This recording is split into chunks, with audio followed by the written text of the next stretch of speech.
Good evening and thank you for joining us for KREM 2 News at 5. I'm Mark Hanrahan. Good to have you here. I'm Whitney Ward. First off tonight, 2 men are now in custody for a kidnapping that crossed international borders. Aaron Aung and his father, James, are both facing charges. But as KREM 2 Shannon Mowdy confirmed today, there's still a third suspect. And Shannon, what do we know about that?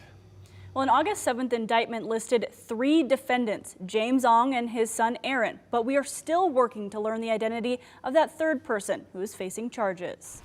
10 days ago, U.S. Attorney Vanessa Waldrop alluded to a well-orchestrated plan by multiple people in the kidnapping of a 2-year-old girl. Her father, Aaron Aung, was already facing an international parental kidnapping charge for taking her to Mexico. Very concerning allegations about how the defendant worked with his fiancée and family to be involved in removing his child from the United States. Now we know Aaron, his father James, and a third person are charged.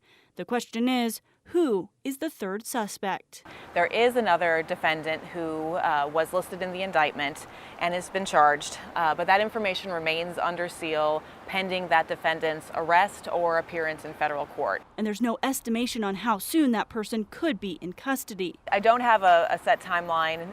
It can vary depending on circumstances of the defendant. What we do know, all 3 defendants are charged with conspiracy and international kidnapping charges. Face a potential maximum of 8-year sentences. An order shows Aaron will stay in jail until trial after Judge James Gakey approved the prosecution's detention request early Monday.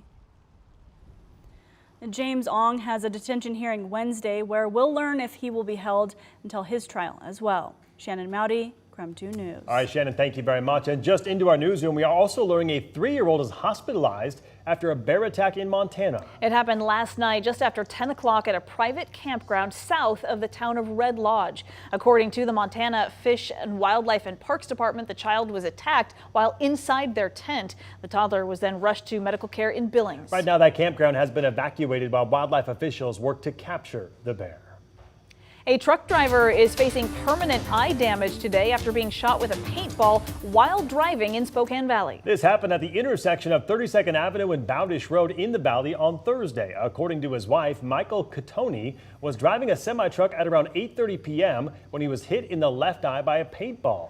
Catoni then pulled a semi over and called for help. His wife tells us at this time, police do not have any leads in the case, and her husband will be out of work for weeks. And coming up tonight on KREM 2 News at 6, we'll hear from Michael's wife about what the future is looking like now for their family. An Idaho firefighter is recovering tonight after being seriously injured while fighting a wildfire. According to a GoFundMe set up by the family, 26-year-old Justin Riley Shaw is now in the ICU at Sacred Heart Medical Center here in Spokane after a tree fell on him. According to a spokesperson with the Nez Perce Clearwater National Forest, Shaw was fighting a new wildfire that had just sparked north of Riggins. His family expects him to be in the hospital now for several months. Spokane firefighters are investigating 2 suspicious fires in North Spokane. Those first fires started at around 2:30 a.m. on East Rockwell Avenue, just a few blocks south of Rogers High School. Firefighters say a shed was set on fire and the flames spread to a nearby garage. About 90 minutes later, another fire was reported in a garage a few blocks away. Firefighters believe both fires are arson. They are still looking for the person who started the fires and have not provided a description. Switching gears now to talk weather. WashDOT crews working to clear debris from this mudslide on State Route 20 in the North Cascades. According to WashDOT yesterday, heavy rains caused that mudslide that covered about 100 feet of the highway. That area is under a flood watch along with red flag warning. So to learn more on that, we want to get right to our chief meteorologist, Jeremy Ligu. Well, when it comes to the overall weather pattern, the rain this time of year has pretty big impacts. And the reason that is because we've been dry for so long. Recent burn scars and burn scars as old as a few years will oftentimes become hydrophobic, meaning any rain that falls on them doesn't soak into the ground. So it runs downhill incredibly fast, bringing with it all the loose debris on top. For that reason, we have flood watches in effect through 9 p.m. today. In addition to that, we also have red flag warnings for some of those scattered thunderstorms moving through the region. Those will expire around 8 p.m. We're seeing a lot less energy in the atmosphere at this hour, but still plenty and likely a little bit of resurgence here in the next couple of hours. So we will keep a very close watch on northern Washington. Eventually that winds down after the sun goes down. Then tomorrow, it looks like the pattern shifts to over the northern Rockies. Lookout Pass, Lolo Pass, that region. A few stray showers are possible in northern Washington, but for the most part, the threat dies down. Tomorrow also winds up a bit hazy and cool. A high near 80 degrees with smoky skies to start the day, and by the afternoon, plenty of sunshine. Wednesday, mid-80s, Thursday, back near 90. All right, sounds good, Jeremy. I'll check back in with you later in the show. Meantime, now to updates on wildfires burning across the Northwest. The Lime Point fire is burning along the Snake River in the Hells Canyon area on the Oregon-Idaho border.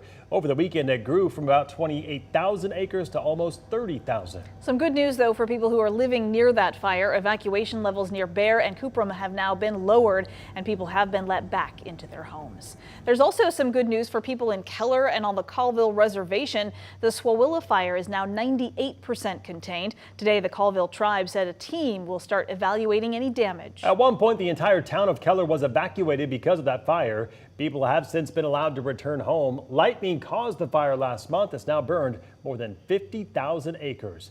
And in north central Washington, crews are finally able to drop fire retardant above Stehekin. That will help slow the spread of the fire, which has progressed towards the lake and nearby buildings. Crews say no structures have been damaged. At last check, the Pioneer fire has burned more than 38,000 acres. It is just 13% contained tonight. And some residents have chosen to stay behind to try to protect their homes and businesses despite a level 3 evacuation order. Level 3, of course, means leave now. So some of those residents who chose to stay said it's really about protecting what they love the most. I love where I live. I love the people here. And I love everything that this community stands for. Everybody I love and care about pretty much is here, you know, and it's a great place to live. One big concern for the community besides the fire danger is the financial impact. So this is normally one of the busiest times of the year for Stehekin, but the fire, of course, has prevented tourists from coming in.